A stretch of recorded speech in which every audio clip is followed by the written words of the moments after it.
I didn't mean to find the truth at 2:17 in the morning.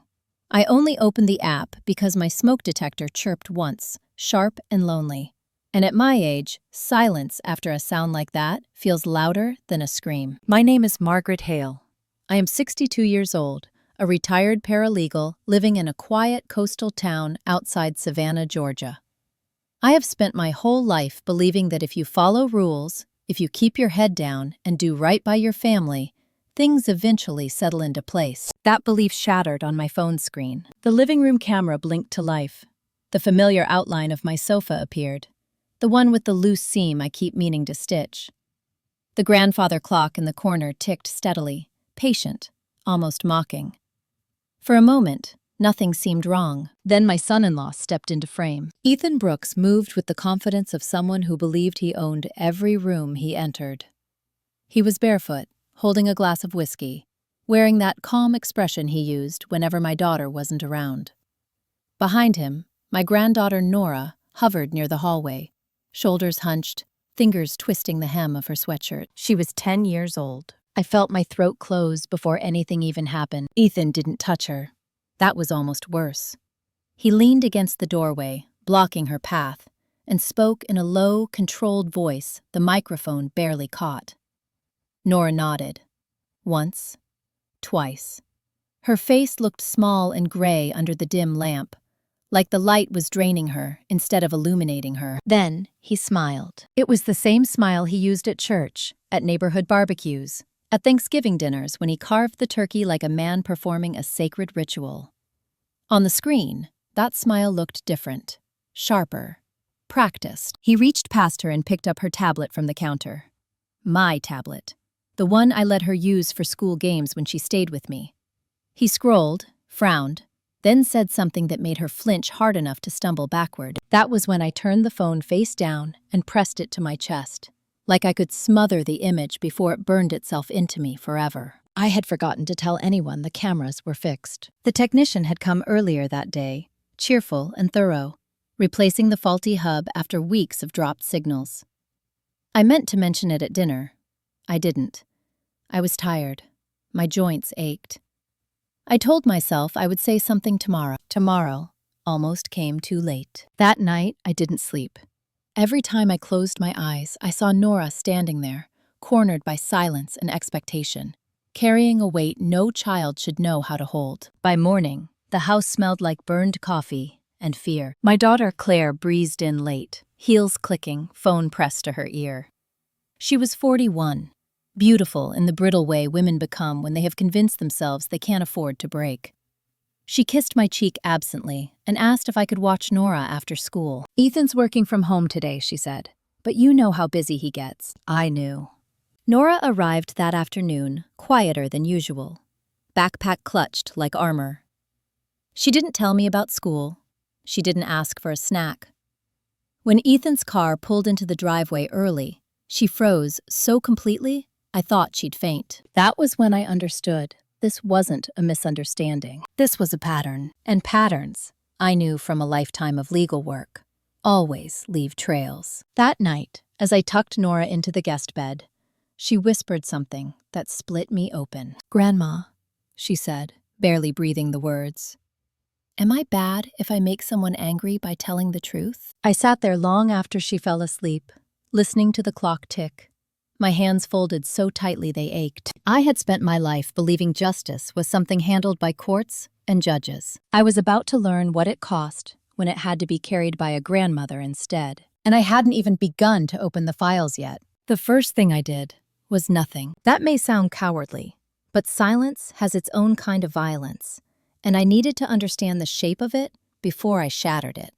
I had learned that lesson decades ago in cramped offices and fluorescent courtrooms, watching cases collapse not because the truth wasn't there, but because it surfaced too early, naked and unprotected. So I watched. I adjusted the camera angles under the excuse of improving Wi-Fi coverage.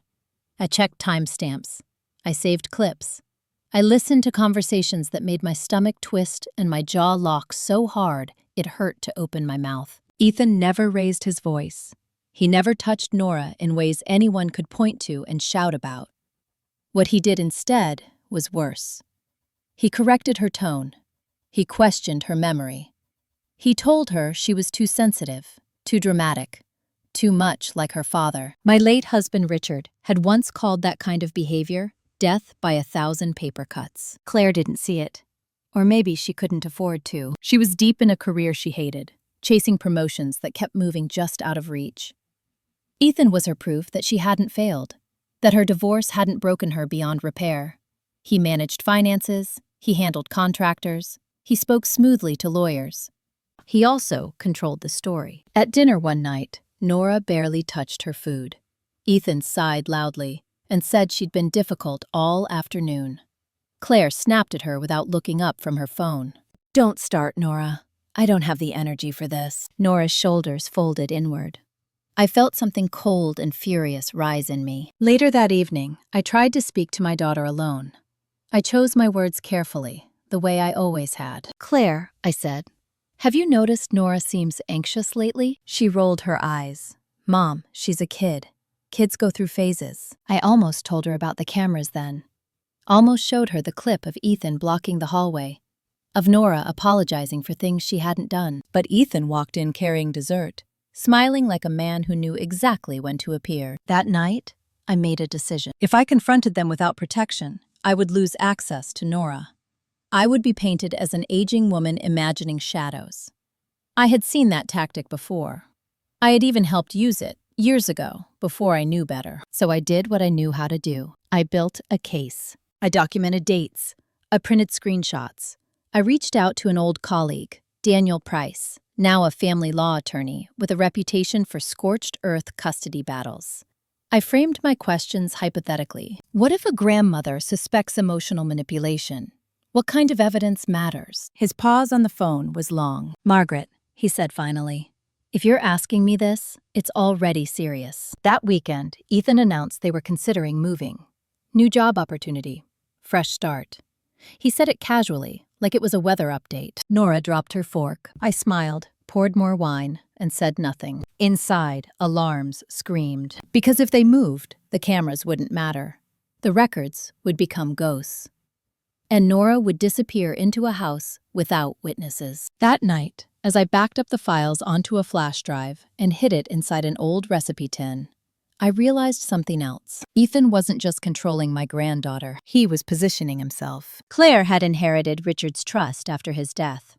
Ethan handled the paperwork now. I had signed things I shouldn't have, trusting a man who smiled too easily. The injustice was no longer quiet. It was structural. And if Ethan thought he was the architect of this family's future, he was wrong. Because I had helped dismantle men like him before. I just never thought I'd have to do it to save my own blood. When Nora slipped a folded note under my door that night, written in shaky pencil, my resolve hardened into something unbreakable. It said, simply, "Please don't let him decide everything." I stared at that note until dawn, and I began planning the part of this story Ethan would never see coming. By the third week, I stopped pretending I was just observing. Observation implies distance. What I felt was closer to standing on the edge of a cliff, watching someone you love inch toward the drop, while everyone else insists the view is beautiful. I began by changing my routines. I volunteered to pick Nora up from school more often. I invited her to stay overnight on weekdays, framing it as helping Claire with her workload. Claire accepted eagerly. Guilt makes people grateful for convenience. Ethan never objected. That should have frightened me more than anger ever could. On the nights Nora slept in my guest room, she slept with the light on, and her shoes lined neatly by the bed, as if she might need to leave quickly. Once, when I brushed her hair, I noticed she flinched when I reached near her neck. She apologized immediately, eyes wide with fear, as if reflex itself required forgiveness. I took note of everything. Her teacher, Mrs. Larkin, mentioned during a casual pickup conversation that Nora had stopped raising her hand in class. She used to love reading aloud. Now she stared at her desk. I asked gently if anything had happened. Sometimes kids feel safer staying quiet when they think being noticed causes trouble, the teacher said, not knowing she had just handed me another piece of the truth. That night, I reviewed footage again. Ethan correcting Nora's posture. Ethan reminding her not to interrupt adults. Ethan telling her she was lucky he was patient with her moods. Always calm, always reasonable, always twisting the world so that Nora felt like the problem. And then there was the money. I hadn't meant to dig there yet, but old habits don't die quietly. One afternoon, while Claire showered, I opened the file cabinet in the study. The lock was new. That alone was telling. Inside were trust documents I recognized, only altered. Beneficiaries shifted, clauses amended, power of attorney expanded. Ethan's name appeared again and again, like a signature slowly swallowing the page. My stomach churned. This wasn't just control. This was preparation. That evening, I confronted Ethan in the smallest way possible. He was pouring himself a drink when I asked, lightly, if he'd ever considered taking a parenting class. I framed it as a suggestion from a friend, something modern families were doing. He laughed, but his eyes hardened for a split second. I don't need lessons on raising kids, Margaret, he said, especially not from people who aren't around every day. The message was clear. Know your place. Later that night, Nora crept into my room, carrying her pillow. She didn't speak. She just stood there until I opened my arms. She curled into me like a child half her age. He says Mom wouldn't believe me, she whispered into my shoulder. He says I confuse things. My heart cracked so sharply, I thought it might stop. I held her until her breathing slowed, until sleep claimed her, despite the fear. The next morning, I made an appointment with Dr. Elaine Carter, a child psychologist recommended by Daniel Price. I didn't tell Claire. I told myself I would, later, when I had something she couldn't dismiss. The session was quiet. Dr. Carter didn't push. She gave Nora crayons and paper and watched. Nora drew a house with no windows. When Dr. Carter asked where the doors were, Nora shrugged and said, "You don't need doors if you don't want anyone to leave." That was enough. Afterward, Dr. Carter pulled me aside. "Margaret," she said gently, "this child is carrying fear she did not invent." I nodded. I already knew. That night, I backed up everything again. I labeled files carefully. Dates, times, context. I also did something else. I called my bank and quietly separated my accounts. Because if Ethan thought he was the only one planning an exit strategy, he was wrong. And as I watched him tuck Claire into bed later, kissing her forehead with practiced tenderness, I realized the most dangerous part of this wasn't what Ethan was doing. It was how many people believed him. The cliff edge was closer now, and I was done watching. The invitation arrived on thick cream paper, embossed with gold lettering, like a promise wrapped in elegance. Thanksgiving at the Brooks house. Ethan's idea, according to Claire. A fresh start. A chance to bring everyone together after a stressful year. He even suggested inviting extended family, neighbors, colleagues from his firm. A public stage. I smiled when Claire showed me the card. How thoughtful, I said. And meant something very different. Because men like Ethan only perform when they think the audience is on their side. I spent the next 2 weeks preparing in silence. Dr. Carter documented her observations carefully. Mrs. Larkin agreed to write a note about Nora's behavioral changes. Daniel helped me understand which recordings were admissible and which would poison the well if used too soon. We weren't going to rush this. On the surface, I played my role. I helped plan the menu. I complimented Ethan's wine choices. I laughed at his stories. Inside, I felt like a wire pulled too tight. The night before Thanksgiving, Nora slept beside me again. She asked if everyone would be happy tomorrow. People smile when they want things to stay the same, I told her carefully. She nodded like she understood more than she should. Thanksgiving Day arrived cold and bright. The house filled with voices and clinking glasses. Ethan moved through the room like a host born for applause. Claire glowed beside him, relieved to feel admired. Nora stayed close to me. Halfway through dinner, Ethan raised a toast. He thanked family. He thanked friends.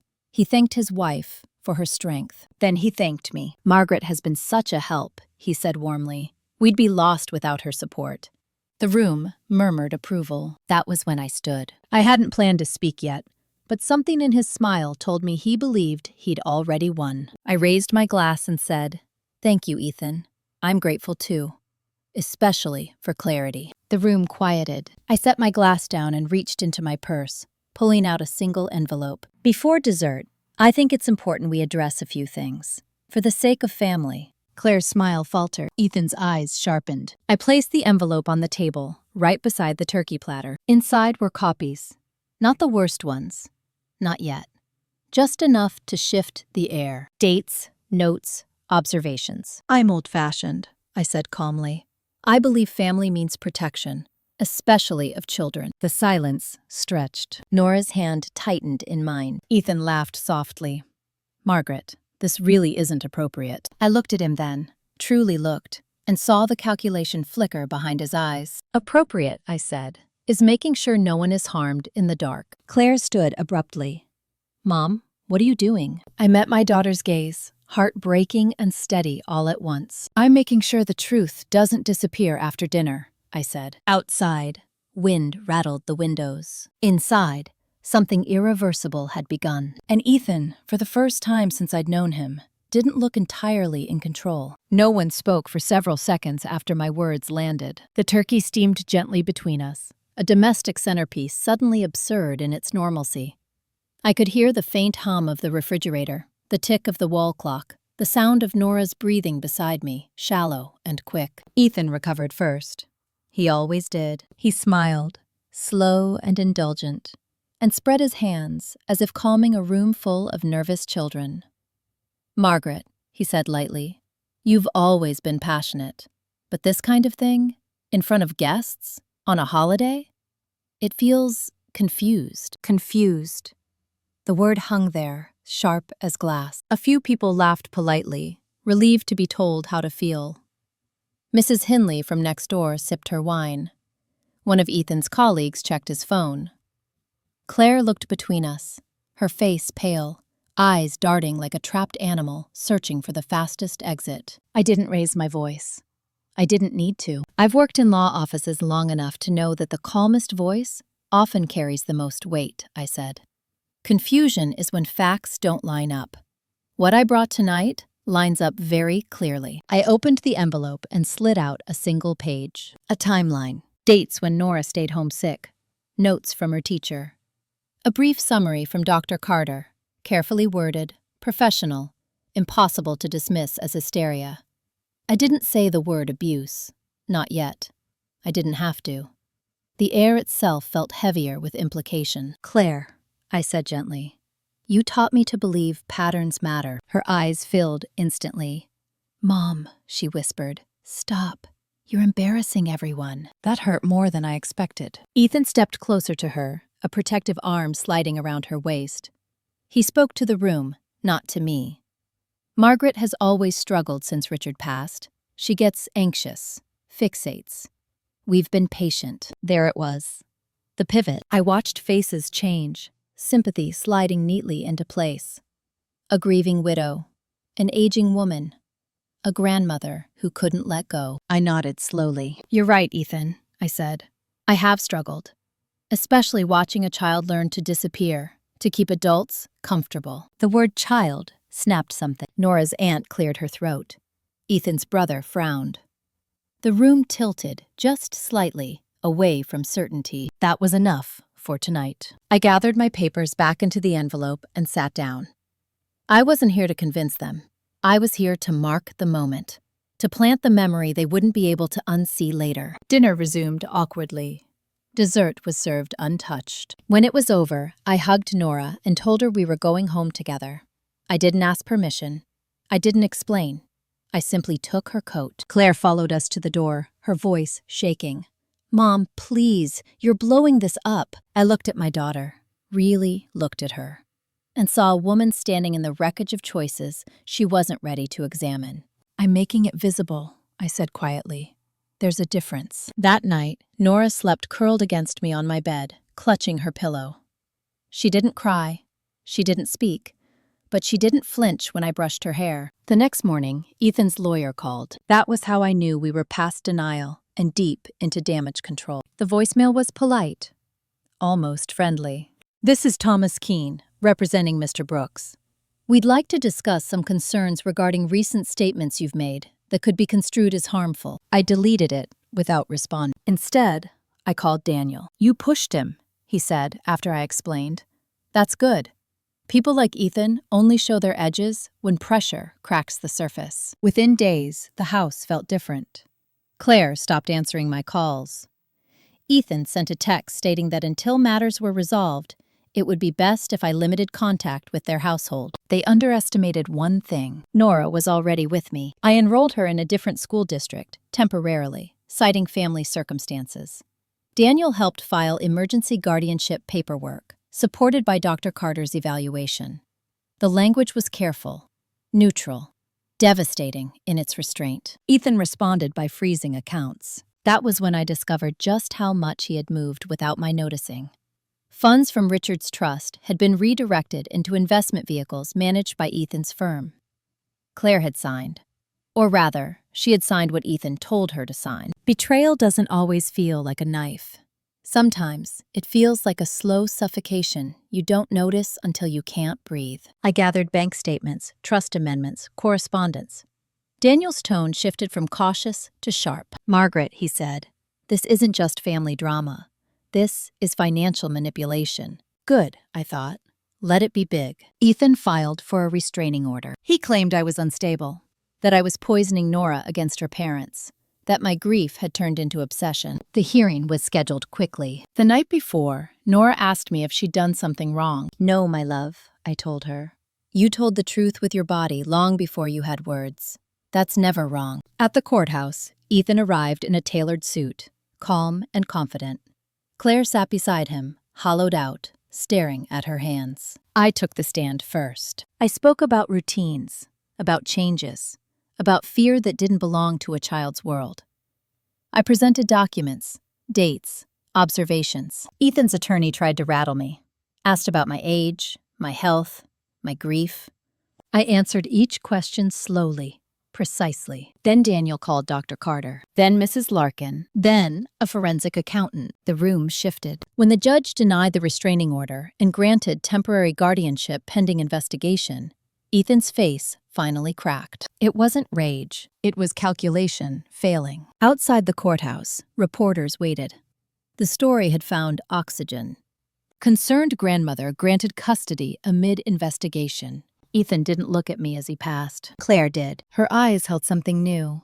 Not certainty, not loyalty, doubt. That night, as I tucked Nora into bed, she asked if it was over. "No," I said truthfully, "but it's moving now.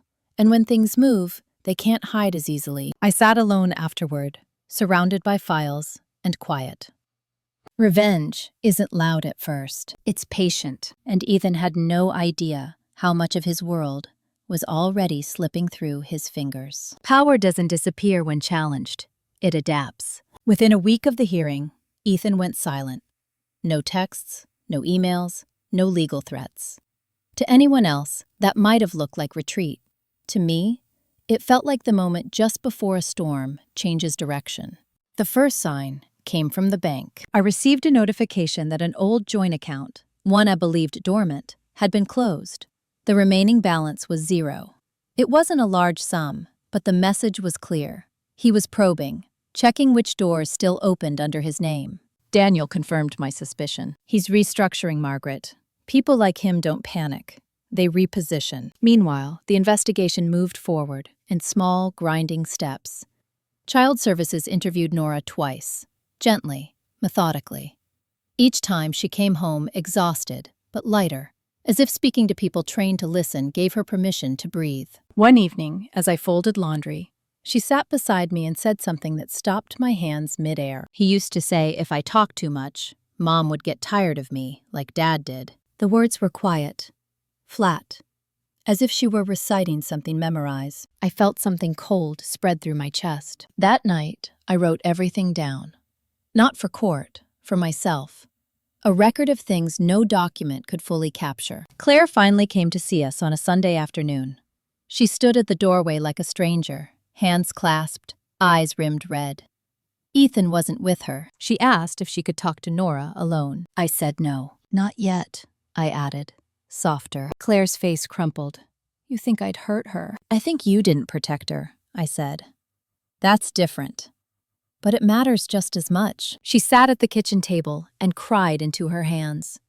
The kind of crying that empties something deep and leaves nothing tidy behind. For the first time, she didn't defend Ethan. She didn't argue. She just asked, "How did I miss it?" I didn't answer.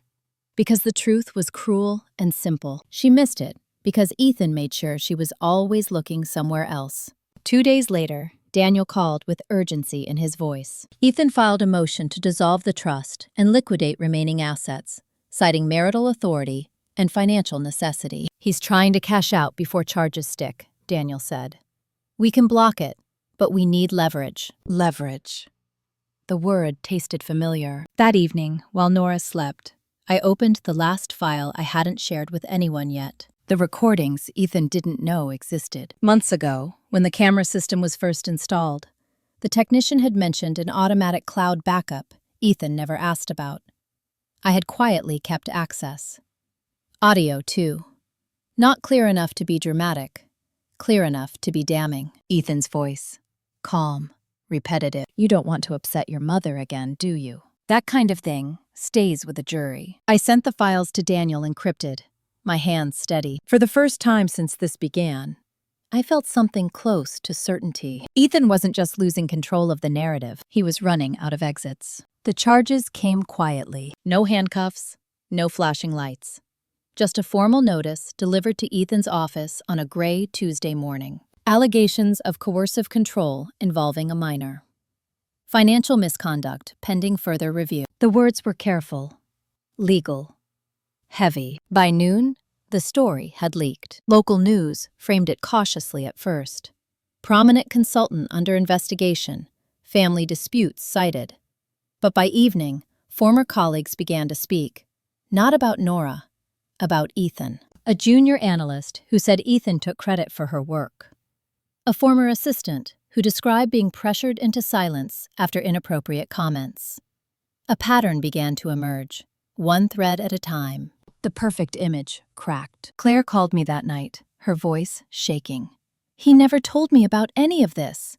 I closed my eyes. "Men like Ethan don't lie by inventing stories," I said. "They lie by editing reality." She didn't argue. The next week was a blur of interviews, depositions, and whispered conversations behind closed doors. Nora stayed with me, her routine slowly rebuilding itself around small, ordinary joys. Pancakes on Saturdays, drawing at the kitchen table, sleeping through the night. One afternoon, she drew a house again. This one had windows. At the second hearing, the judge reviewed additional evidence. The recordings, the financial trail, Dr. Carter's updated report. Temporary guardianship became extended custody. Ethan wasn't present. His attorney cited medical leave. Claire sat alone this time. When it was over, she approached me slowly, like someone stepping onto unfamiliar ground. "I don't know how to fix what I broke," she said. I looked at my daughter, really looked at her, and felt both grief and something like release. "You don't fix it all at once," I said. "You start by telling the truth and staying when it's uncomfortable." She nodded, tears falling freely. Outside, reporters waited again. I said nothing.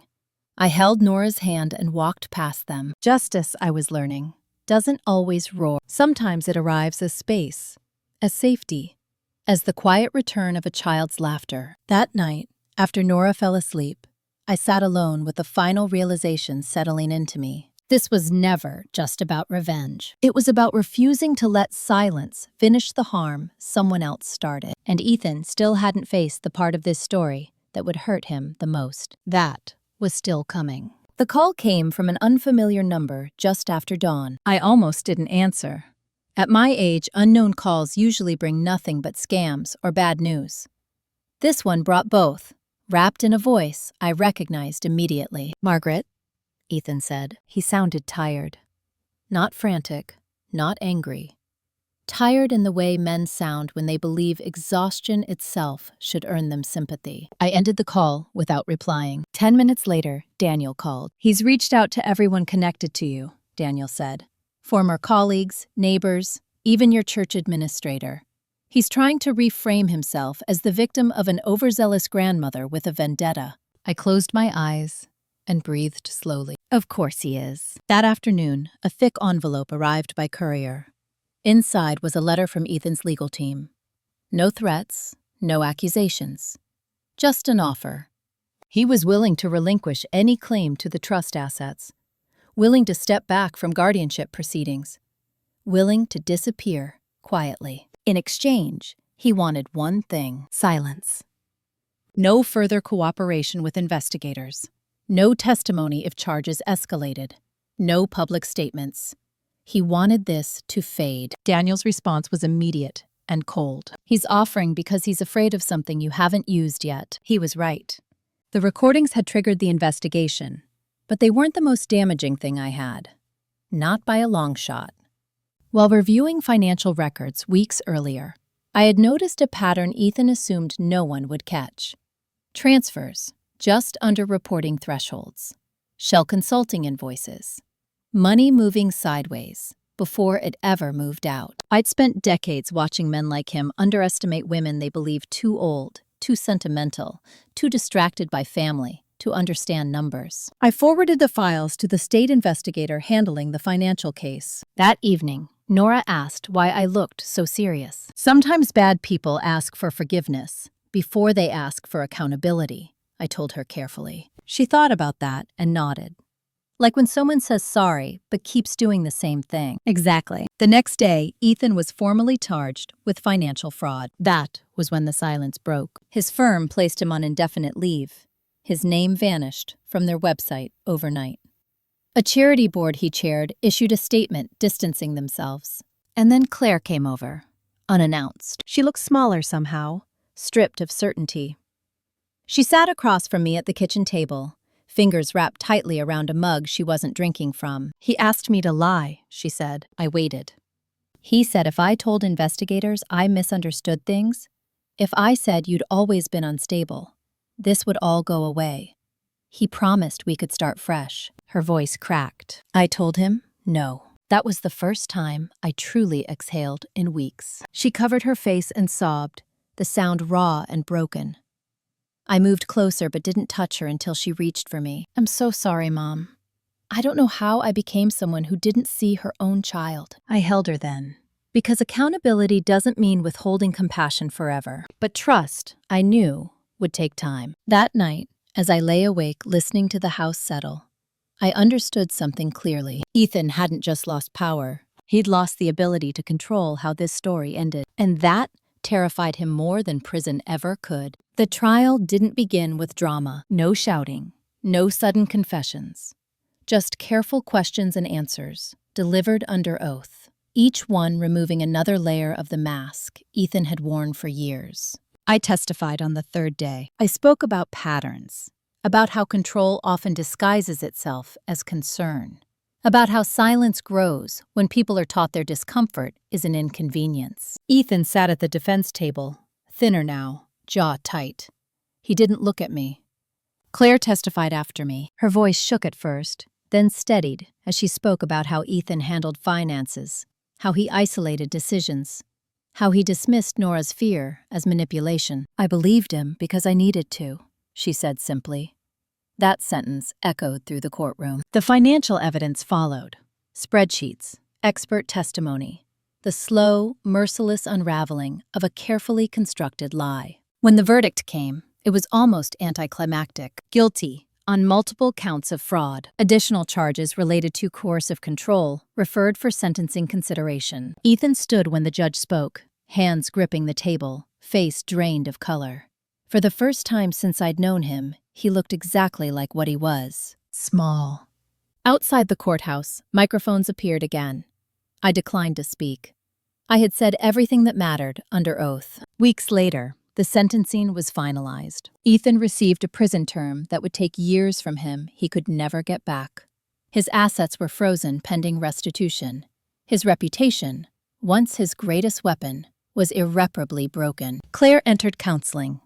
Slowly, reluctantly, honestly. Nora began to laugh again, in ways that startled her at first, like she wasn't sure the sound belonged to her anymore. She joined an art club. She slept with the light off. She stopped apologizing for existing. One afternoon, she asked if she could call this house home. I said yes, without hesitation. On a quiet evening months later, I sat on the porch watching the sun dip low. painting the sky in soft golds and blues. Nora was inside, humming as she colored. I thought about everything I'd lost. The illusion of a perfect family, the comfort of denial, the ease of staying quiet. And I thought about what I'd gained: a child safe enough to grow, a daughter learning to face herself, and a truth that no longer needed to hide. If you're listening to this story and something in it feels uncomfortably familiar, I want you to know this: silence protects the person who benefits from it. Courage protects the person who needs it. If this story resonated with you, take a moment to like this video, share your thoughts in the comments, and subscribe to the channel. Your voice matters more than you think. And sometimes, hearing one story is enough to help someone finally tell their own. I thought the quiet afterward would feel like relief. Instead, it felt like standing in a house after a storm, staring at the damage once the adrenaline wears off. The noise was gone, but the consequences remained, scattered everywhere in subtle ways that demanded patience instead of action. Ethan's sentencing closed one chapter, but it opened another I hadn't fully prepared for. Claire moved into a small apartment across town, closer to therapy, farther from memory. She came by twice a week at first, always bringing groceries or small gifts for Nora, as if offerings might shorten the distance between them. I let her come. I didn't rush forgiveness. I didn't block the door either. Trust, I learned, rebuilds at the pace of the slowest heart in the room. Nora struggled in ways no courtroom could address. Loud voices startled her. Sudden changes unsettled her. Some nights, she woke crying without knowing why. I sat with her until the shaking passed, rubbing slow circles on her back, reminding her where she was. Safe. Home. With me. One afternoon, Dr. Carter invited me into a joint session. She asked Nora to explain what she thought bravery meant. Nora considered carefully, feet swinging above the floor. Bravery isn't being loud, she said. It's telling someone when something feels wrong, even if you think they won't like you anymore. I swallowed hard. After the session, Dr. Carter looked at me with quiet respect. You gave her a new definition of strength, Margaret. One she'll carry for the rest of her life. Outside the office, I sat in my car longer than necessary, letting that sink in. At church, the whispers stopped. Some people avoided my eyes. Others squeezed my hand too tightly, apologizing for not seeing sooner. I accepted none of it personally. Communities are mirrors. They reflect what they want to believe, until the reflection shatters. A local paper asked me to write an anonymous op-ed about protecting children within families. I agreed, carefully removing details, focusing on patterns rather than pain. The response was overwhelming. Letters arrived from women my age, grandmothers, aunts, retired teachers, all of them telling variations of the same story. Signs ignored, voices dismissed. Regret that lingered longer than anger. I answered every letter I could.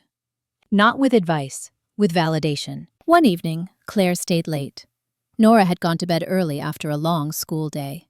Claire sat at the kitchen table, staring at her hands. I keep thinking if I just listened sooner, she said. I sat across from her. Guilt can either paralyze you or educate you, I said gently. What you do next matters more than what you missed. She nodded, tears lighting down her cheeks. I'm trying to learn how to be her mother again. I reached across the table and took her hand. Then start by being present, even when it hurts. That night, as I turned off the lights, I realized something quietly profound. Revenge had never been about punishment. It had been about restoration. And restoration, unlike rage, takes time. Spring arrived softly, without announcement. The garden bloomed again, stubborn and faithful, as if nothing had ever been broken here. Nora helped me plant tomatoes, her hands dirty, her laughter unguarded. She argued about where the sun hit best, confident in her opinions, unafraid of being wrong. That alone felt like a victory. The legal aftermath settled slowly. Restitution payments were approved. The trust was restructured with safeguards that could not be quietly altered again. A judge signed off on permanent guardianship, and when the papers arrived, I held them with reverence. I was 62 years old when I became a full-time parent again, and I had never felt more certain of my purpose. Claire attended every school conference. She listened more than she spoke. Sometimes Nora leaned into her, Sometimes she didn't. Claire learned to accept both. One afternoon, Nora came home waving a permission slip. "They want me to speak at the school assembly," she said, "about art and feelings." I smiled. "You don't have to if you don't want to." She shook her head. "I want to." The day of the assembly, I sat in the back row. Nora stood on stage, small but steady, and spoke about drawing when words feel stuck, about how colors can say things mouths can't. The room was silent. When she finished, the applause startled her. She laughed, then laughed harder, the sound ringing clear and free. In that moment, every loss felt worth it. That evening, as we walked home, Nora slipped her hand into mine. "Grandma," she asked, "did you ever feel scared telling the truth?" "All the time," I said honestly. "Why did you do it anyway?" I looked down at her, at the girl who once tried to disappear and now took up space without apology. "Because some truths don't just change what happens," I said. "They change who we become." She nodded thoughtfully. Later, after she fell asleep, I sat alone with a cup of tea and reflected on the long road behind us. The injustice, the doubt, the escalation, the moment everything broke open, and the quiet rebirth that followed. If you're hearing this story and something inside you aches in recognition, let me say this clearly. You are not too old to act. You are not imagining the signs. And protecting someone vulnerable is never a betrayal, even when it costs you comfort. If this story moved you, please like this video, share your thoughts in the comments, and subscribe to the channel. Your voice, your experience, and your courage may be the light someone else needs to step out of the dark. Thank you for listening.